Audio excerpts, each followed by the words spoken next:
Today I'm going to be showing you an exterior detail on this little Renault Clio. I've also got quite a few new products to try out, so I'll be giving you my honest thoughts on them throughout the video. I started off here by pre-washing the wheels using dual Nitty Gritty in the IK sprayer at 10%.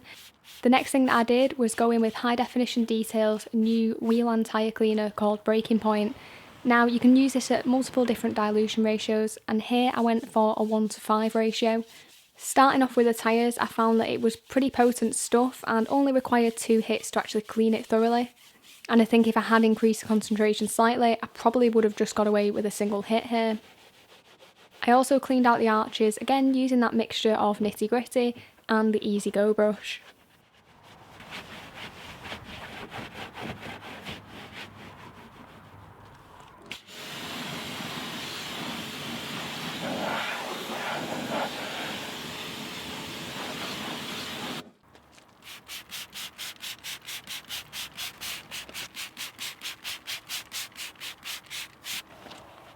I followed this up with a contact clean of the wheels, again using High Definition Detail's Breaking Point wheel cleaner.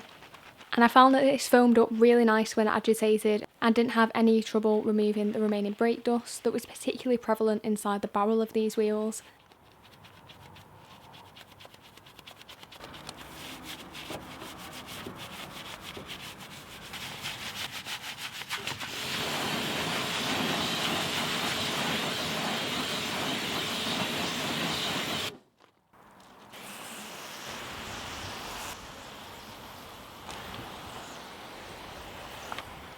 The next thing I did on this car was clean the door shuts using dual Nitty Gritty again at 10% and some brushes to agitate it. There was a lot of really ingrained sort of algae and dirt in these areas, but I'm happy to say that Nitty Gritty, even when diluted to 10%, didn't have any trouble removing it.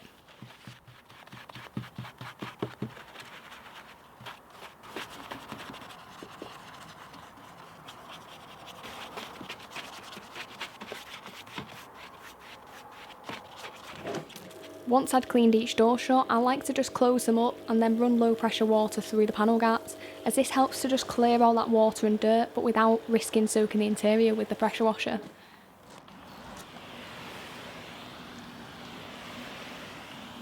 In order to really get my money's worth out of that mixture of Nitty Gritty, I used it to pre-wash the lower sections of the vehicle and some areas that had particularly heavy algae build-up around the door seals and sort of mirrors and things like that. Once that pre-wash had had a couple of minutes to dwell on its own, I then coated the car in a layer of the Shimmer Products Snow Foam. So they have 2 snow foams in the range, and this is the alkaline one, so it's going to have a little bit more bite and cleaning ability. The owner of the brand recommended starting with a 1:4 ratio of this product and potentially dialing it back a little bit if the foam was too thick. I did find that was the case, but rather than diluting the product in the foam cannon again, I just dialed back the nozzle on the foam cannon to give it that wetter consistency and better dwell time. So I did end up coating the car twice using the product, immediately after I'd applied that first layer. I'll let this snow foam sit on the car for about 8 minutes before rinsing it off, and I found that it did a really good job at pre-washing the car. There was a lot of baked on bird poo, particularly on the roof of the car, which wasn't pre-washed using any of the chemicals, and it was able to lift pretty much all but the really stubborn spots of it. So next time I try the product, I am going to give it a try at a 1:9 ratio and just not dial it back in the foam cannon and just see how I get on with it on a car that's got a bit more traffic film on the lower sections, to test the cleaning ability there as well. But my first impressions of the product were that it performed very nicely.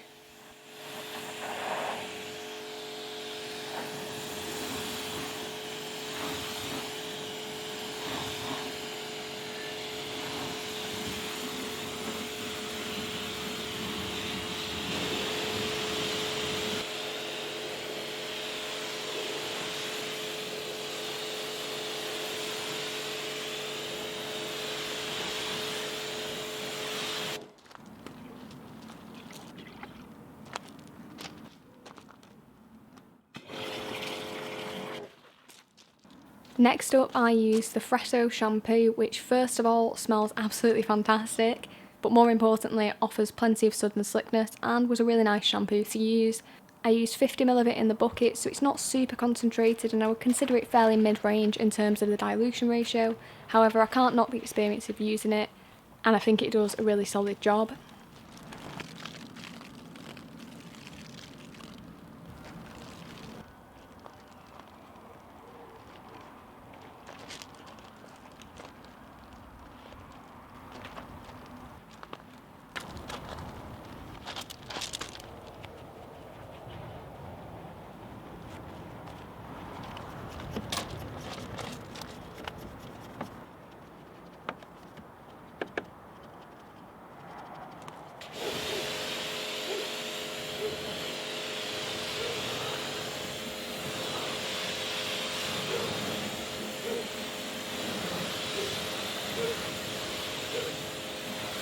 Once I had completed the contact wash, I rinsed off the car and then dried it using a twisted loop drying towel by the rag company, and then proceeded onto the chemical decon stage.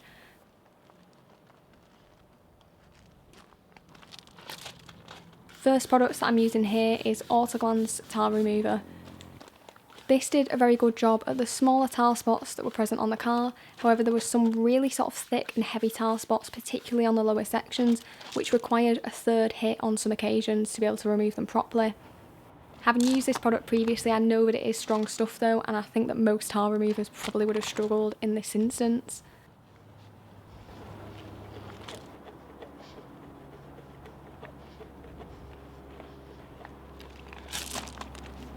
The next product that I used was Shimmer's Iron Fallout Remover, and I found this to be quite a fast reacting product, and I could definitely see the embedded iron fallout being lit up quite quickly when you can see that purple reaction happening.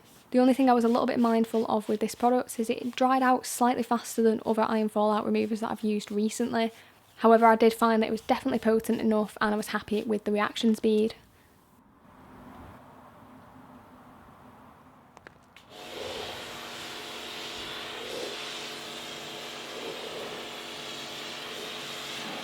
Next up is the physical decontamination stage, and I'm using two types of products here that I haven't actually used before.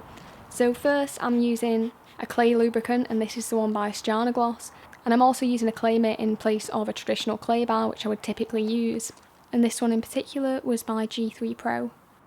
Starting off with the clay mitt, I definitely enjoyed using this product. It made the whole claying process a lot faster than I'm used to, of course because of the surface area is increased. It removed pretty much all the contamination in a single swipe. There was just some areas which required a tiny bit more attention. The only negatives that I did find about using this method are that firstly, it's a little bit harder to feel that contamination actually being lifted and when the paintwork becomes smooth because there is a thicker barrier between your hand and the paintwork. And also, although the clay mitt allows you to clay an area quite quickly, it is a little bit harder to get into more intricate areas. The clay lubricant by Gloss did a great job and definitely helped make the surface feel nice and slippy. However, the disadvantage of this product is of course being ready to use is more expensive in comparison to using a car shampoo. I also plan to apply a glass coating to all the windows on this car, so I went in with the Glaco glass compound. This has a built-in applicator, so you simply squeeze it to release some of the products and then work it in using either a crosshatch or a circular motion. Once it's been worked in, it can then just be rinsed away. Although I do find this product a little bit messier than using other traditional glass polishes, I really can't knock the speed at which you can decontaminate the glass properly using it, and it does definitely seem effective at preparing it for a coating.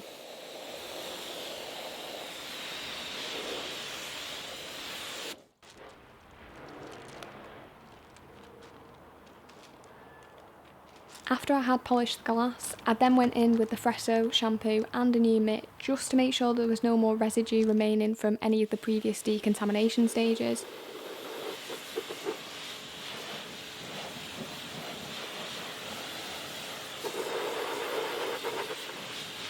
I also took the opportunity while the car was still wet to apply a spray and rinse sealant, and in this case Autoglance Prism, to the wheels to give them some quick protection, to help make them a little bit easier to clean for future washes.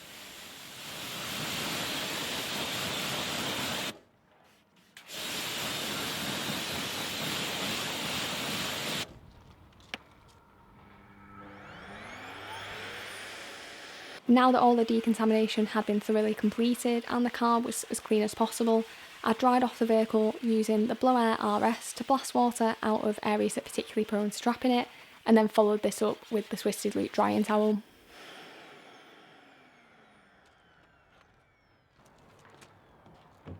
Here I'm using some pads and polishes by G3 Pro to do a 2-stage machine polish on this car.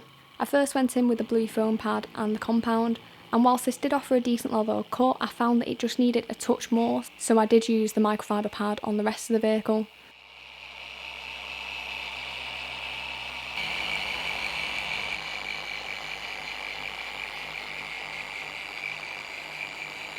For the polishing stage, I went in with the G3 Pro polish and also their orange foam polishing pad, and this did a good job at really enhancing and refining that paintwork.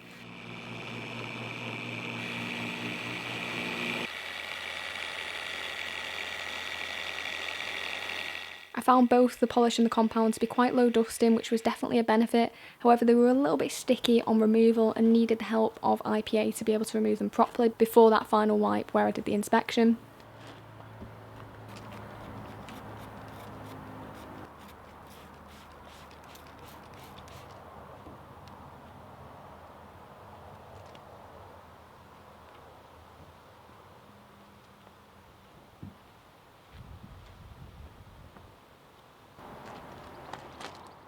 Keeping with the G3 Pro theme here, I use their super gloss paste wax to protect the paintwork on this car, and I honestly can't express enough just how easy this product was to use. It comes with a really nice and soft foam applicator, and it just goes on like butter. You really don't need a lot of the product as it is quite a hard wax, so a little does go a long way, so I can see this tub lasting for quite a long time. It needed just a single wipe with a microfiber towel to be able to remove it, and barely any pressure whatsoever, and it revealed a super slick surface which just felt really nice. I'm not too sure on the durability of this product at the moment, but it is something that I can look to monitor. However, if you are a wax enthusiast and you do really just enjoy the process of applying a good wax and find it therapeutic, I would definitely keep a lookout for this one. It's one of those products where I wouldn't just say it was easy to apply, but something that I am actually just genuinely looking forward to using again.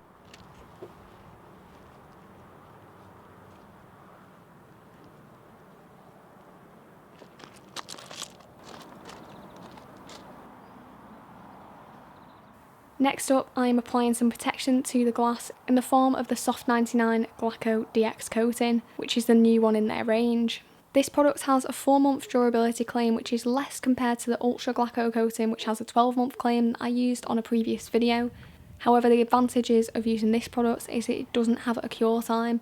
So whereas with the Ultra Glaco coating, you can't get the glass wet for 12 hours, this isn't something you have to worry about with this product. Soft 99 have also said it has the best water behaviour out of their coating, so I'm looking forward to having a little bit more of a look at that. In terms of the application, it was very straightforward. I just gave the tube a little squeeze and then used the applicator that's built in to spread the product in a crosshatch pattern. On removal, it's recommended that you use a damp microfiber towel, so I did spray a little bit of water onto the microfiber and occasionally the glass just to give it a little bit more encouragement. I would definitely recommend following this instruction, as if you use a dry microfiber it can be a little bit of a pain to remove.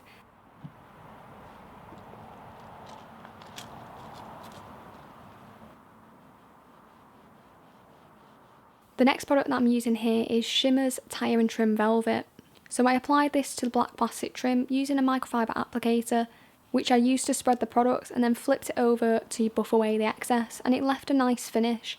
But unfortunately I did have an issue with this product, as when it rained the following day it became very streaky. I did speak to Shimmer about this and they said that because it's a water-based product, this is just what it does. So I did end up redressing the car the next day with a different product before the owner came to see it. On the tyres, I found it to be a touch streaky using a foam applicator. So I did use a microfiber applicator afterwards, once I had applied the product to all 4 wheels, to knock the product back slightly, which served the purpose of evening the finish out a bit, and also giving it a more of a satin look, which I personally do prefer.